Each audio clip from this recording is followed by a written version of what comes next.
প্রতিশোধ পর্ব 2। এবার যেন হিংস্র হয়ে উঠলেন রহিমা আপা। চিরচেনা অমায়িক দৃষ্টির ছিটেফোঁটা নেই তার চাহানিতে। হিংস্র প্রতিশোধের আগুনে বন্ধ হয়ে যাওয়ার দৃষ্টি এখন তার চোখে। তো সাহস তো কম নয়, তুই আমার কাকুলির কাছে গেছিলি কেন? রহিমা আপার দৃষ্টি অগ্রাহ্য করে নীলিমা বলতে লাগলো, আপা, আমি আপনাকে নিজের মায়ের মতো শ্রদ্ধা করে এসেছি। আমি একজন মেয়ে, অন্যায়ের শিকার আমিও হয়েছি। আমি বুঝি আপনার পরিবারের সাথে যেটা হয়েছে সেটা ক্ষমার অযোগ্য অপরাধ, কিন্তু তাই বলে নিষ্পাপ হিমিকাকে আপনি এভাবে মেরে ফেলতে পারলেন? রিফাতের জন্মের 2 বছর পরেই হিমিকা মারা যায়। মৃত্যুর কারণ ছিল ফুড পয়জনিং, খাদ্য বিষক্রিয়া, কিন্তু কারো ধরবার উপায় ছিল না কি খাবার কিভাবে হলো। আমি আপনার গ্রামের বাড়িতে আপনার বাড়ির পেছনের দিকে অজস্র জাতের মাশরুম দেখেছি। আপনি প্রতি বছর আগস্ট মাসের দিকে বাড়ি যান কাকুলির মৃত্যু দিবস উপলক্ষে, কিন্তু আসল কারণটা কাউকে জানান না। আপনার স্বামী বেশ নামকরা কবিরাজ ছিলেন, গাছপালা এসব ব্যাপারে জ্ঞান আপনাদের ছিল। মাশরুমে যেমন নানান রোগের ওষুধ হতো, তেমনি জীবননাশকও হতে পারে। অজস্র জাত আছে এই মাশরুমের। একটি জাত আছে যা একটু খাওয়াই মানুষের জন্য যথেষ্ট, এবং এটা সবচেয়ে বেশি বিপজ্জনক, কারণ এটি 12 ঘন্টার আগে কোনো লক্ষণ প্রকাশ করে না। এই কারণে ডায়াগনোসিস করলেও কিছু ধরা পড়ে না। 12 ঘন্টার পর হাত পায়ে খিঁচুনি উঠে মুখ দিয়ে ফেনা বের হয়ে মৃত্যু হয়। হিমিকাকে আপনি এই জাতের কোনো একটা মাশরুম খাইয়েছিলেন, তাই না? একটু থামলো নীলিমা, কথা বলতে কষ্ট হচ্ছে। রহিমা আপা হিংস্র দৃষ্টিতে তাকিয়ে আছে।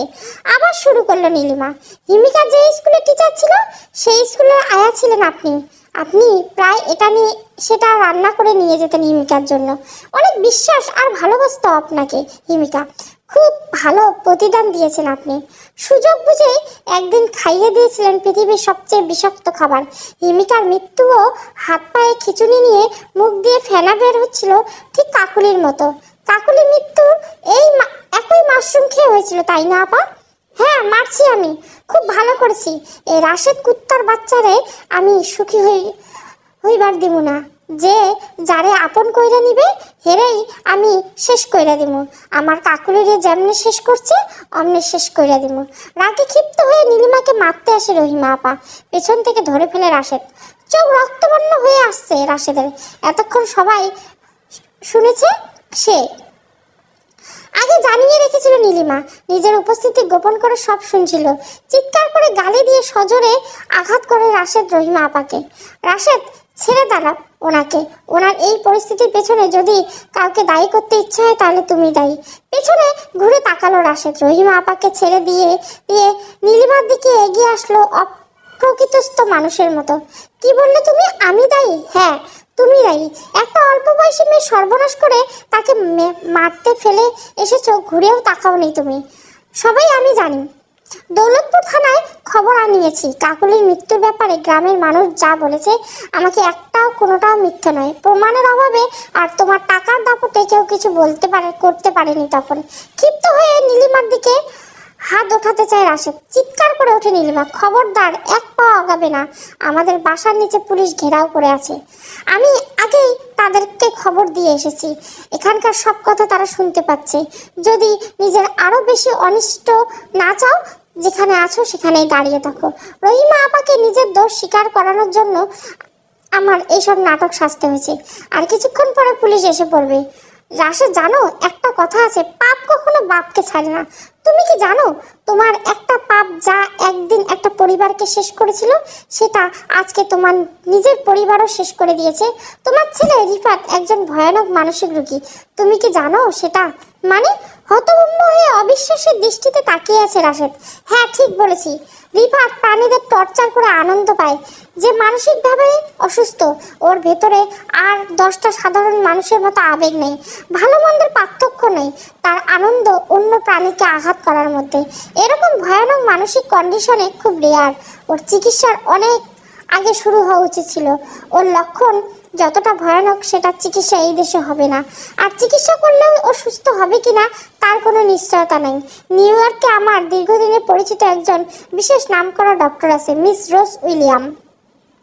তার সাথে কথা বলে আমি এসব জেনেছি। আমি ওই দেশের রিফাতের চিকিৎসার সব ব্যবস্থা করে রেখেছি। তোমার পাপের সাথে এই বাচ্চাটার উপর আরো ভয়ানকভাবে যাতে না পড়ে তার সবটুকু দিয়ে চেষ্টা করব। আর অশিক্ষিত হলেও রহিমা আপা রিফাতের এই সুস্থতা ধরতে পেরেও তিনি সেটা গোপন করেছিলেন। প্রাণীদের টর্চার করা যাবতীয় সরঞ্জাম জোগাড় করে দেন। রিফাতের অসুখটা আরো বাড়তে থাকে। রিফাত সুস্থ হলে হয়তো ওকে মেরে ফেলতে তিনি। এই ছেলে যদি এই অসুস্থ নিয়ে বড় হয় তাহলে ও নিজেই তোমাকেই কোনো না কোনো দিন মেরে ফেলবে। খুব ভালো করেই বুঝতে পেরেছিল এটা রহিমা আপা। রিফাতের এই দিক দেখে ওনার প্রতিশোধ আরো সহজ হয়ে গিয়েছিল। অথচ বাবা হয়ে তুমি নিজের ছেলের অসুস্থতার দিকে কোনোদিন ঠিকমতো নজরে দাওনি, আরেকজনের উপর দায়িত্ব দিয়ে নিশ্চিন্ত হয়ে বসেছিলে। এটাই আজ তোমার নিয়তি রাশেদ। তোমার পাপের শাস্তি, তুমি তোমার পাপের জন্য হিমিকাকে হারিয়েছো, আজ থেকে আমাকেও হারালে, আর জীবনের জন্য তোমার ছেলেকেও হারালে। একটু থামলো নীলিমা, পাশে থাকা ডাইনিং এর চেয়ারটায় বসে পড়ল। রহিমা আপা হাসছে নীলিমার দিকে তাকিয়ে, আবেগহীন প্রতিশোধের আগুনে অন্ধ হওয়া এক বৃদ্ধার হিংস্র হাসি। তুইও শেষ, আমার মেয়েও যেমন শেষ করেছে এই জানোয়ার, আমি এই জানোয়ারের জীবন সবাইরে শেষ করে দেবো বলে আবার অট্ট হাসি হাসতে লাগলো। নীলিমার শরীর ঘেমে উঠছে। আমি জেনে শুনে আজকে রাতে খাবারের জন্য আপনার করা মাশরুমের খাবারটা খেয়েছিলাম আপা। আমি বাসায় এসে রান্নাঘরে মাশরুম দেখে যা বোঝার বুঝে গেছিলাম, তাই একটা প্রতিশোধক আগে খেয়ে নিয়েছিলাম বিষক্রিয়াটা ধীর করে দেওয়ার জন্য। আপনার সাথে যা হয়েছে সেটা খারাপ হয়েছে, আমি মানছি, কিন্তু তাই বলে আপনি যেটা করেছেন সেটা বিনা সাজায় আমি ছেড়ে দিতে পারতাম না। নির্দোষ একজন মানুষকে খুন করেছেন, আমাকে খুন করার চেষ্টা করেছেন, একটা অসুস্থ বাচ্চাকে দিন দিন আরো অসুস্থ হতে দিয়েছেন। একটু দম নিল নীলিমা, কথা বলতে আরো কষ্ট হচ্ছে, গলাটা কেমন পুড়ে যাচ্ছে, চোখের দৃষ্টি ঝাপসা হয়ে যাচ্ছে। কোনো মতে বলতে লাগলো, আমি যদি আজকে নাও বাঁচি তবুও আমি নিশ্চিন্তে মরতে পারবো। একটা পাপীকে সাজা দিতে পেরেছি, প্রতিশোধ নিয়ে কি শান্তি পেলেন আপনি? আপনার কাকুলি আপনার কাছে কোনোদিন ফিরে আসবে না। উল্টো মেয়েটার আত্মা হয়তো আরো কষ্ট পাচ্ছিল তার মায়ের এই অবস্থা থেকে। এটুকু বলে চেয়ার থেকে পড়ে গেল নীলিমা। পুলিশ এসে গেছে, রহিমা আপাকে হাতকড়া পরিয়ে নিয়ে যাচ্ছে। উনি উন্মাতার মতো চিৎকার করেছে। রাশেদ হাউমাউ করে কাঁদছে রিফাতকে জড়িয়ে ধরে। পুলিশ রিফাতকেও নিয়ে যাচ্ছে রাশেদের কাছ থেকে। এরপর আর কিছু দেখছিল না নীলিমা, শুধু শব্দ শুনছিল, ঝমঝম বৃষ্টির শব্দ। ভিতরটা কেমন শান্তি লাগছিল, গলার যন্ত্রণা আর অনুভব হচ্ছিল না। একটা কবিতা আসছিল, আমি এই প্রভাতের রবি করো, কেমনে পাশিল প্রাণের পরো, কেমনে পাশিল গুহার আধারে, প্রভাত পাখির গান, না জানি কেন রে এতদিনে পরে জাগিয়ে উঠিল প্রাণ, জাগিয়ে উঠেছে প্রাণ। প্রায় 5 বছর পরের দৃশ্য, নিউ ইয়র্কের কুইন্সের একটি সাজানো গোছানো সুন্দর নার্সিংহোমে প্লেগ্রাউন্ডে একদল ছেলেকে বাস্কেটবল খেলতে দেখা যাচ্ছে। এর মধ্যে একজন ছেলেকে দেখলে কেউ বুঝবে না যে স্থানীয় নয়।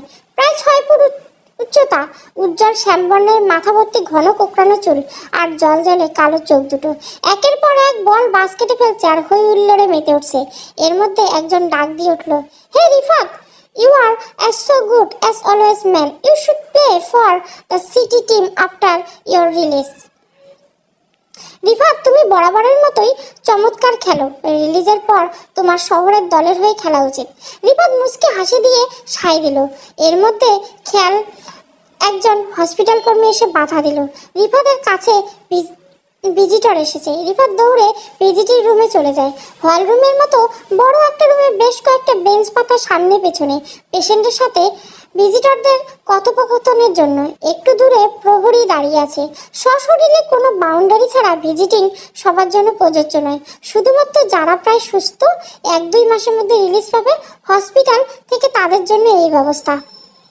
হলে ঢুকতে রিফাত দেখে নেভি ব্লু রঙের শাড়ি পরে অসম্ভব সুন্দর একজন মহিলা বসে আছেন, আর সামনে বিশাল বড় ফুলের তোড়া সাজানো, আর একটা বার্থডে কেক। মা, তুমি এসেছো? আমি ভেবেছিলাম তোমার কাজের চাপে আসতে পারবে না। হেসে জড়িয়ে ধরল নীলিমা রিফাতকে। আমার রিফাতের জন্মদিন আমি আসবো না, সেটা কি হয়? কখনোই না। রিফাত কেক কেটে কেটে তার দৈনন্দিন দিনের গল্প শোনাতে বলতে থাকে এক মনে। নীলিমা রিফাতের গল্প শুনতে শুনতে আনমনা হয়ে পড়ে। সেই রিফাতের 5 বছর আগে যে ভয়ানক অসুখ ছিল, আজকে সে তার সামনে বসে সাবলীলভাবে কথা বলছে। মা বলে গ্রহণ করে নিয়েছে। মা মরা ছেলেটার জন্য সব সময় নিজের সর্বোচ্চটুকু দিয়েছে নীলিমা। ছেলের কাছ থেকে বিদায় নিয়ে রিফাতের দায়িত্বে থাকা ডক্টরের সাথে কথা বলতে চায় নীলিমা। ইংরেজিতে কথোপকথন হচ্ছে। ডক্টর, কি মনে করছেন? রিফাত, আসলে সভ্য সমাজে চলার মতো সুস্থ হয়েছে তো, নাকি আর একটু সময়ের প্রয়োজন হবে? না মিস নীলিমা, আমার অনেক অবজারভেশন করেছিস, অনেক টেস্ট নিয়েছি, সবগুলোতে অসম্ভব ভালো মার্কস পেয়েছে। অসম্ভব মেধাবীও সে। আইকিউ টেস্টে রিপারদের নাম্বার রেকর্ড করা নাম্বার পেয়েছে। সে সুস্থ। তাকে যদি আরও বেশি সময় এখানে রাখা হয়, বরং এটা তাকে মানসিকভাবে কষ্ট দিতে পারে। ধন্যবাদ জানিয়ে নার্সিংহোম থেকে বের হয়ে তার বাসার দিকে হাঁটছে। রিফাত তার কাছাকাছি থাকার জন্য নার্সিংহোমের কাছাকাছি একটা বাসা ভাড়া নিয়েছে। এই 5 বছরে অনেক কিছু পরিবর্তন হয়ে গিয়েছে। এই 5 বছরে সেই ভয়াবহ 25শে নভেম্বরের রাত কোনোদিন সে ভুলবে না।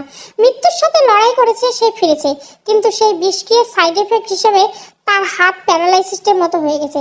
দীর্ঘদিন থেরাপি করেও এখন অনেকটা নড়াচড়া করতে পারে। দৈনন্দিন কাজ চলে তার, কিন্তু সার্জন হিসেবে জীবন তার ইতি সেই 25শে নভেম্বর। এখন সে কুইন্সে একটি মেডিকেল ইউনিভার্সিটিতে লেকচারার হিসেবে আছে। এই জীবনটাও খারাপ না। নতুন নতুন তরুণদের শেখানো, তাদের গড়ে উঠতে দেখতে ভালোই লাগে তার। বাসায় ফিরে ফ্রেশ হয়ে স্বাভাবিক মতে কফি বানিয়ে রিডিং রুমে বসে বইপত্র উল্টাতে হঠাৎ একটা কাগজের দিকে চোখ আটকে যায় নীলিমা। আর তার আর রাশেদের ডিভোর্সের ব্যাপার। খুব নীরবে একটা দীর্ঘশ্বাস নিল নীলিমা। কিন্তু সেটা হতাশার থেকে নাকি আফসোস থেকে নাকি স্বস্তি থেকে নীলিমা নিজেও জানে না। একটা মানুষকে অবলম্বন করে বাঁচতে চেয়েছিল, হয়নি। মানুষকে চিনতে পারেনি। রাশেদের অতীতের ব্যাপারটা জানি হওয়ার পর ওর ক্যারিয়ার ধস নামে। একাকিত্ব ক্যারিয়ারে প্রায় সব মিলিয়ে পাগল প্রায় হয়ে যায়। নীলিমা পরে জানতে পেরে যে জীবনের শেষ দিকটায় সে নাকি উন্মাদের মতো রাস্তায় রাস্তায় ঘুরছে। গত মাসে তার মৃত্যুর খবরটা পায় নীলিমা। রোড অ্যাক্সিডেন্ট, ড্রাইভার পালিয়ে গিয়ে চাপা পড়ে। শনাক্ত করা যায়নি। খবরটা রিপাতকে জানায় সে। রিপাত কিছু বলেনি, চুপ করেছিল। শুধু বলেছিল, মা, আজকের পর বাবার বিষয়ে আমার কাছে কোনো কথা তুলবে না। এই একটা অনুরোধ রইল। আমি আর কিছুই জানতে চাই না, শুনতেও চাই না। নীলিমা আর কখনো কথা তুলে নেই। জীবন বড্ড অদ্ভুত। কাঠগড়ায় সব আসামি দাঁড়াতে না পারলেও একজনের কাঠগড়ায় কোনো না কোনোভাবে দাঁড়াতেই হয়। সেই হিসাব ভিন্ন আর অনেক বেশি ভয়ঙ্কর। এক রাশেদের অতীতের এক পাপের সাজা এভাবে দিল, তাকে মেরে পালিয়ে সেই আগন্তুক হয়তো কোনো না কোনো ভেবে তার প্রাপ্য সাজা পেয়ে যাবে। আনমনে ভাবতে ভাবতে আবার কফিতে কাপে চুমু দেয় নীলিমা। হাতে রিপাতের রিলিজের কিছুটা ফর্মালিটিস পূরণের কাগজপত্র। কেন জানি খুব খুশি হবার কারণ থাকলেও খুশি হতে পারছে না। অজানা কোনো অস্বস্তি কাটা মনে খচখচ করছে। আজকের অবশেষ সেই প্রতীক্ষিত দিন এলো। রিফাত এলো আজকের রিলিজ ডে। ফুল হাতে নীলিমা নার্সিংহোমের বাইরে অপেক্ষা করছে। সাদা রঙের একটা জ্যাকেট আর নীল রঙের জিন্সে রিফাতকে কি সুন্দর লাগছে। ছেলেটা বাবার উচ্চতা, আকর্ষণীয় ব্যক্তিত্ব পেয়েছে। এই রিফাতকে দেখলেও ভুলেও কেউ তার অন্ধকার অতীতের কথা আঁচ করতে পারবে না। বাংলাদেশে লেখাপড়া করলে সে হয়তো ইন্টার ফার্স্ট ইয়ারে থাকতো। এখন নার্সিংহোমে তার পড়ালেখা শেষ হয়েছে, স্পেশাল ক্যারিয়ারে। রিফাত এসেই নীলিমাকে জড়িয়ে ধরল। আমার জন্য অনেক কষ্ট করেছে মা, অনেক ভালোবাসি তোমাকে। নীলিমা কেঁদে ফেললো। আনন্দের কান্না। রাশেদের এরপর বিয়ে করেনি সে ঠিক করেছে এই ছেলেকে সুখী দেখে সে মরবে। এটাই তার ছোট্ট জীবনের চাওয়া, আর কিছু না। রিফাতের রিলিজের প্রায় 3 মাস হতে চলল। সবই স্বাভাবিক। একটা কলেজে ভর্তি করে দেওয়া হয়েছে রিফাতকে। রিফাত অসম্ভব মেধাবী হয় খুব একটা অসুবিধা হয়নি। নার্সিংহোমের ডাক্তারের রেকমেন্ডেশনের জন্য সহজেই হয়ে গেছে কাজটা। একদিন ছুটির সকালে নাস্তা খেতে খেতে খবর দেখছিল রিফাত আর নীলিমা। একটি 10 থেকে 12 বছরের ছেলে হারিয়ে গিয়েছিল। এইদিকে এরকম ঘটনা খুব বিরল, তাই খবরটা বেশ চড়া হয়ে ছড়িয়েছে। বুঝলাম এই বিদেশের মাটিতে এখনো নিরাপত্তা নেই দেখছি। আরে মা, দুষ্টু লোক সবখানে। বিদেশি ক্রাইম তো আরো সহজ। অনেক নীরব পরিত্যক্ত জায়গা আছে। এরকম একটা কেন 10-12টা বডি গুম করে দেওয়া কোনো ব্যাপার না। বাংলাদেশে তো জায়গা নেই, চারিদিকে মানুষ গুম বলে অট্ট হাসিতে ভেঙে পড়ছে রিফাত। যেন একটা মজার কথা বলেছে। কথাটা একটু কেমন লাগলো নীলিমা পাত্তা দেয়নি। যেখানে অভিজ্ঞ ডাক্তাররা কোনো অসুবিধা বলেনি, সেখানে তার এত ভাবা ঠিক না। তাকে সহজভাবে মেনে নিতেই হবে সব। এভাবে প্রায় বছর দুয়েক চলল, কিন্তু ছেলে মেয়ে হারানো বিষয়টা দিন দিন বেড়েই চলছে।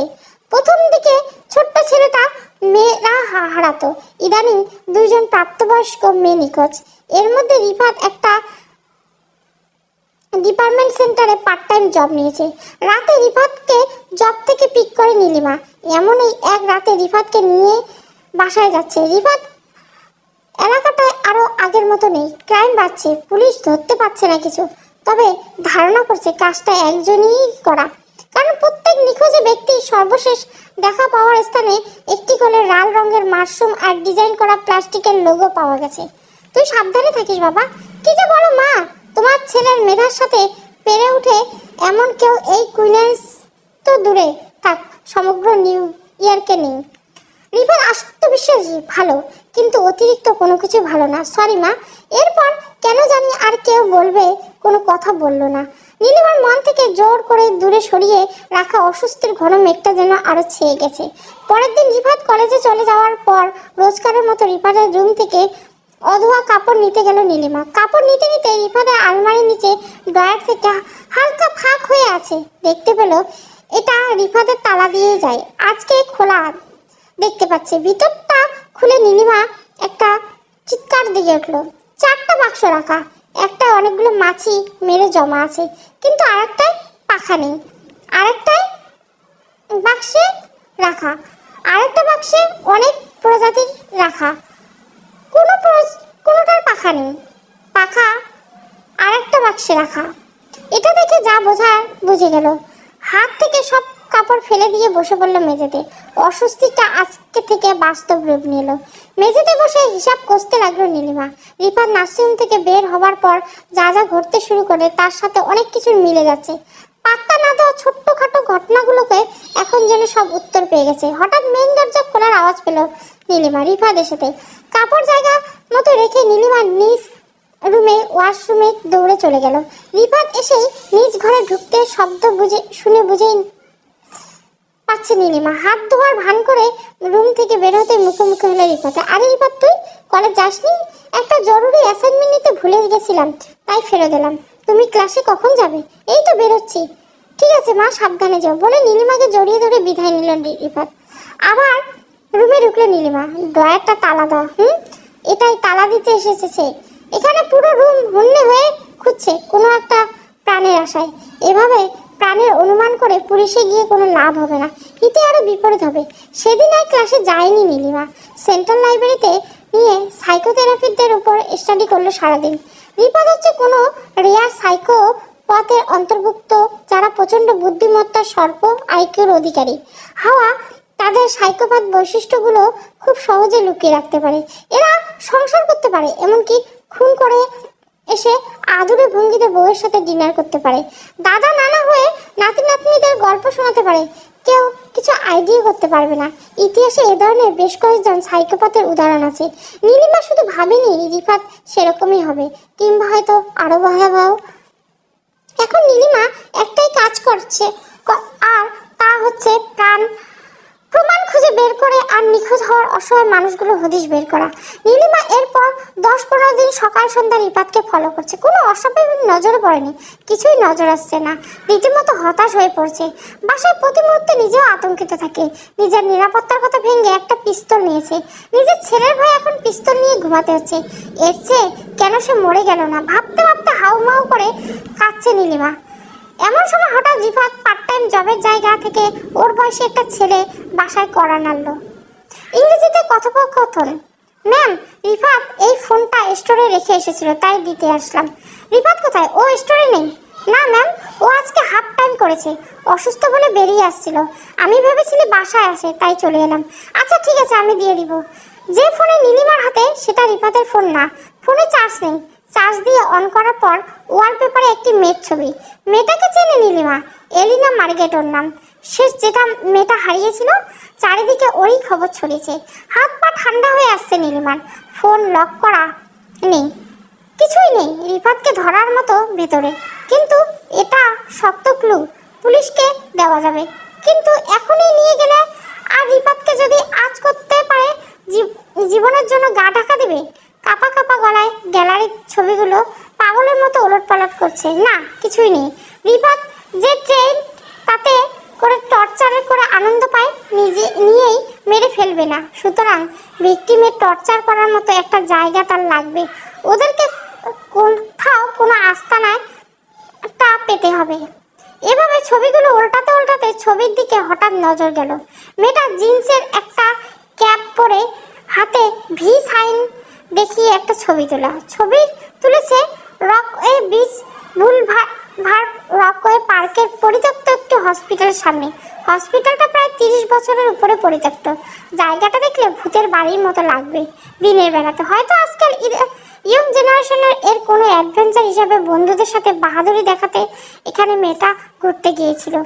এরপরে আর কোনো ছবি নেই। নীলিমা জানে না এটাই সেই আস্তানা কিনা কিংবা কি হতে যাচ্ছে। সে গাড়ি নিয়ে বেরিয়ে পড়ে। অনেক দেরি হয়ে গেছে। তার আরও সতর্ক হওয়া ছিল। সাথে নেওয়া পিস্তলটার দিকে তাকালো। আজ স্পার না হয় অস্পার করতেই হবে। তার আর হারাবার কিছুই নেই। মরবার ভয়ও আজ করছে না। অনুভূতি শূন্য লাগছে নিজেকে। পরিত্যক্ত হসপিটালটিতে পৌঁছাতে সন্ধ্যা হয়ে গেছে। প্রচণ্ড ভয় লাগছে। না, মৃত্যুর ভয় না। কিসের ভয়, কিসের আতঙ্ক বুঝতে পারছে না। হসপিটালটা পরিত্যক্ত। এটা ভেঙে নতুন পরিকল্পনা করার কথা, কিন্তু সে পর্যন্তই কিছু হয়নি।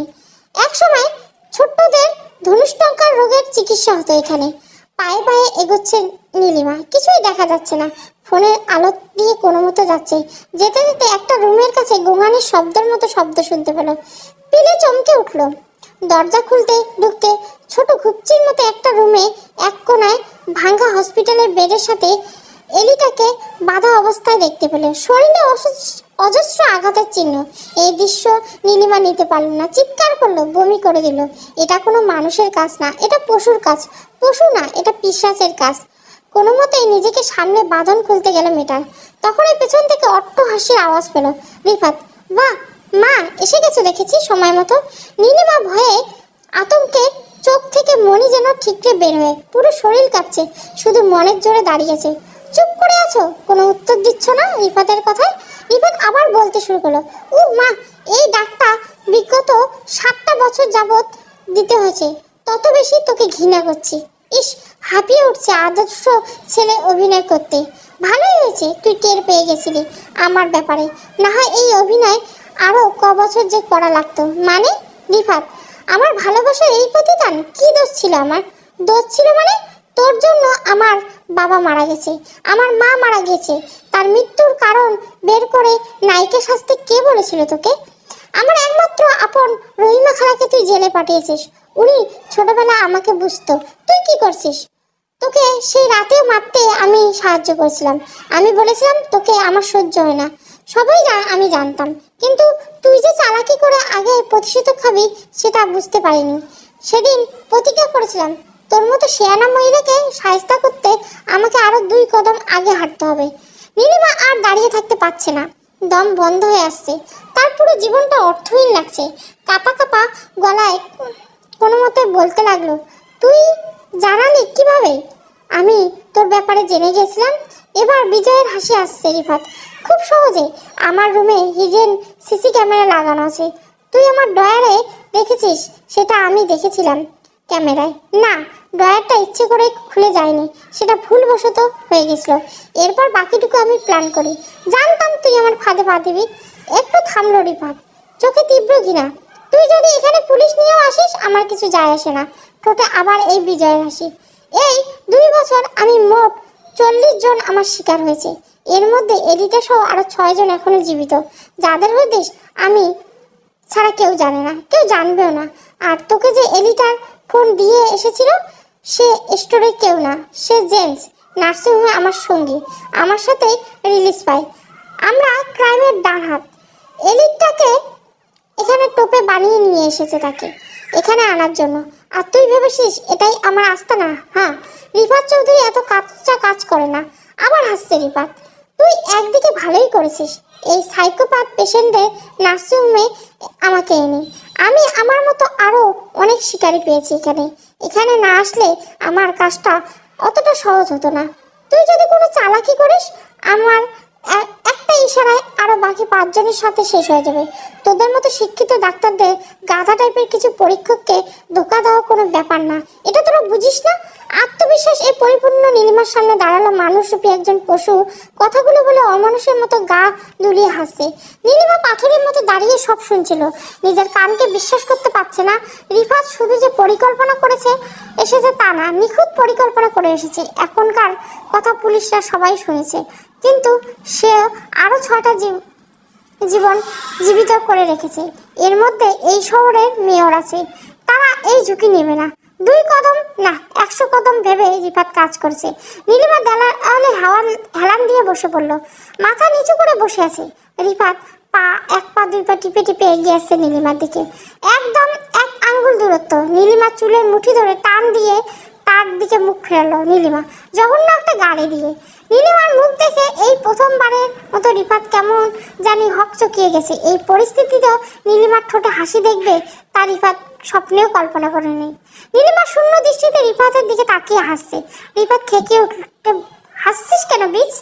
রিফাত হাত তুলে চুল থেকে হেঁচকা টেনে সরিয়ে দিল নীলিমা, আর হাতে থাকা মোবাইলটা একটা ভিডিও রিফাতের দিকে তাক করলো। রিফাত ভিডিওটা দেখে টলে উঠলো। নীলিমা উচ্চস্বরে হেসে উঠল, সব হারানো এক নারীর অকুতোভয় হাসি। রিফাত, জানিস মানুষ হয়ে জন্মানো খারাপ দিক কোনটা? আমাদের প্রত্যেকের কোনো না কোনো দুর্বলতা থাকে। এই পৃথিবীতে কেউ বলতে পারবে না তার কোনো দুর্বলতা নাই। তোর মতো চতুর পশুকেও তার ব্যতিক্রম নেই, কারণ যতই পশু হোস না, আসলে তুই তো সৃষ্টিকর্তার মানুষ। তোর বিষয়ে জানার পর অনেকদিন তোকে ফলো করি, অজস্র সাইকোপ্যাথ কেস স্টাডি করেছি। দিন শেষে একটাই জিনিস কমন পেয়েছি, আর তা হলো সবার একটা না একটা দুর্বলতা থাকে। হোক না মানুষ, হোক না অভ্যাস, যে কোনো কিছু সেটা থাকবে। হুন্নে হয়ে তোর দুর্বলতা খুঁজছি, অবশেষে সেটা পেয়েছি। সেটা হলো রহিমা খালা। হ্যাঁ, রহিমা খালাই তোর দুর্বলতা। তুই ওনার কাছে মানুষ হয়েছিস। তোর মতোই মানসিক রোগী ছিলেন উনি, তোর গল্পের সাথী, তোর এই বয়সে ক্রাইমের সঙ্গী। তোর সব তো উনি। তুই ওনাকে মা ভাবতিস, সবার আড়ালে যে মা ডাকতিস সেটাও আমি জানি, শুনেছি আমি, কিন্তু পাত্তা দেয়নি সে সময়গুলোতেও। উন্মাদের মতো চিৎকার করছে রিফাত, হাসছে নীলিমা। ভিডিওতে রহিমা খালাকে পুলিশ টর্চার করে ভিডিও দেখানো হচ্ছে রিফাতকে। রিফাত, সময় থাকতে নিষ্পাপ 5টা জীবনকে ছেড়ে দে, নইলে বাকি জীবনটা এই টর্চার সহ্য করতে হবে ওনাকে।